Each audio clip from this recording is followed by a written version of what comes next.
Here we are in the old Porsche Cayenne, and to be in a blessed spot to not have any lights on the dash.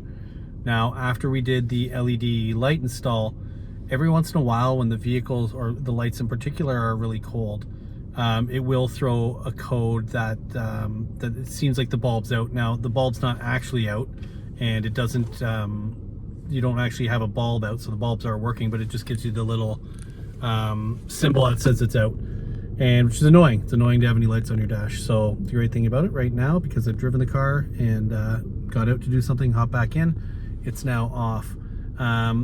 As you can hear, the car, or might be able to hear, the car is idling, and it's quite quiet with this new exhaust upgrade. And I'm just going to show you, I'm going to see if I can get underneath the vehicle and actually show you what it looks like. So give me a moment here.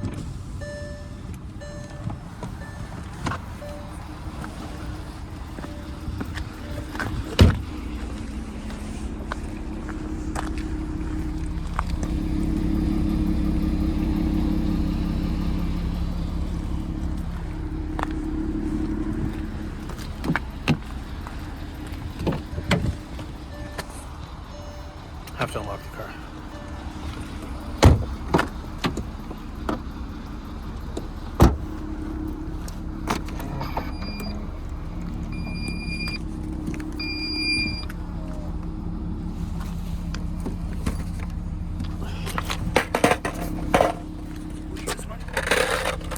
Board.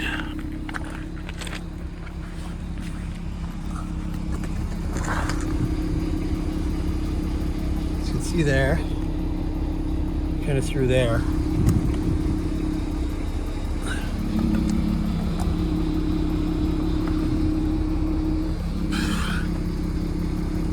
That's your actual pipe. Under here,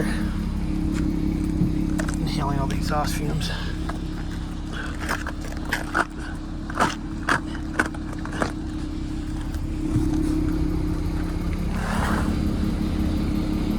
There is the extension. You can see on the other side. So it's bypassing the actual muffler unit right into this pipe. You can see there. And that makes a huge difference in both sound and just the way the vehicle runs as a whole, better gas mileage. See, they did drill a tiny little hole in my muffler, which all mufflers naturally have holes in them to drain because moisture, oh god, I'm done. As moisture starts, they had to allow it out, because when they did mine, 2 liters of water came out of that exhaust. So it was being heavily plugged up by the fluid that was in there, so it was creating back pressure. And it always felt like the vehicle from new to me, was really underpowered, and it didn't drive the way I had expected it to. Excuse me. I had read and seen a lot of people being like, oh, they're quick, yada yada yada, and that's just not what I felt. You know, coming from a sportier car, I can get that. It's a big heavy SUV, but yeah, after doing that, there's the skate park. After doing that, it really drives so much better. Obviously getting that out of there, but also bypassing it. The car revs freer, drives smoother, better gas mileage, sounds a lot better, and it's not a loud exhaust by any means. It's got no drone. I would 10 out of 10 recommend doing this upgrade. Now for me, it was a little bit more expensive to do because they did drop the muffler. It is possible to do it without dropping the muffler, but we did actual proper V-bands and stuff like that. So Canadian, I think it was about $700-ish. That was with the pipe, drop everything. The V-bands are expensive, stuff like that, but I would gladly pay that to have something that works properly. And had we not dropped the muffler, we would never have known that it was full of water. So yeah, my little hole in there was plugged up, now it's not, and it just sounds so much better. I don't know what else I'll really do with this vehicle. I may do some suspension upgrade. I'll do different wheels, because these are just factory wheels, but I really just enjoy the way it drives now. We've upgraded the head unit. It does have CarPlay, if I have a different phone plugged in. Does have CarPlay on it, which is nice, so I can, you know, have navigation and things like that. It was the only thing that when I bought the vehicle I intentionally did not want. I didn't want the hassles that come with almost 20-year-old technology like that, so I knew I was going to be doing this one way or another, and a local shop did a great job installing it, gave me a great price on it and everything, and it was a no-brainer to do that. I did just crack my windshield, which is a good time. That is out of my line of vision really, so that will wait until spring or maybe forever. I don't really care, as long as I don't have to stare at it.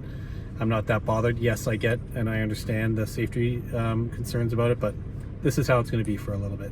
And the vehicle's been great. I love the way it drives. It's fun, it's comfortable, and I've never had an SUV. Like, we have them in my family, but I've never owned one personally. And I like just kind of being able to like drive over stuff, and all my cars for the past 20 years have been low cars, so it's nice to have something that's a little bit different. I still have my Mercedes, which gives me all that spirited fun driving that I enjoy, and this is just a great daily. So this vehicle now coming up on 200,000 kilometers. That's not miles, it's kilometers, and it runs amazing, and I get good gas mileage on it.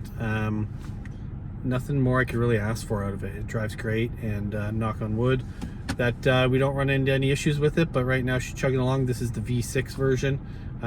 It's exactly what I was looking for, and it's delivering the way I would have hoped. So I just wanted to make this quick video as I kill time, because I can't go to my house right now because there's construction going on. So if you ever have any questions, hit me up. Any skateboard, snowboard related stuff, if that's stuff type of stuff you'd like to see, by all means let me know. I'd be happy to do videos on that stuff. Obviously I own a skateboard shop, so it's a big part of my life, and I feel as I'm getting a little bit older, my car tastes and wants and needs are changing a little bit. I do have a car that I kind of as a goal vehicle I'd like to have, but that's going to be probably a couple of years out before I can achieve that. But let's just put it this way, I got the Porsche bug now, and I was warned about this, and we'll have to see. So anyways, thanks for watching. If you want anything in particular, don't like certain things, get in the comments, let me know. Thanks a lot, and like I always used to say, and I still believe today, no bad days. Have a great day out there. Take care.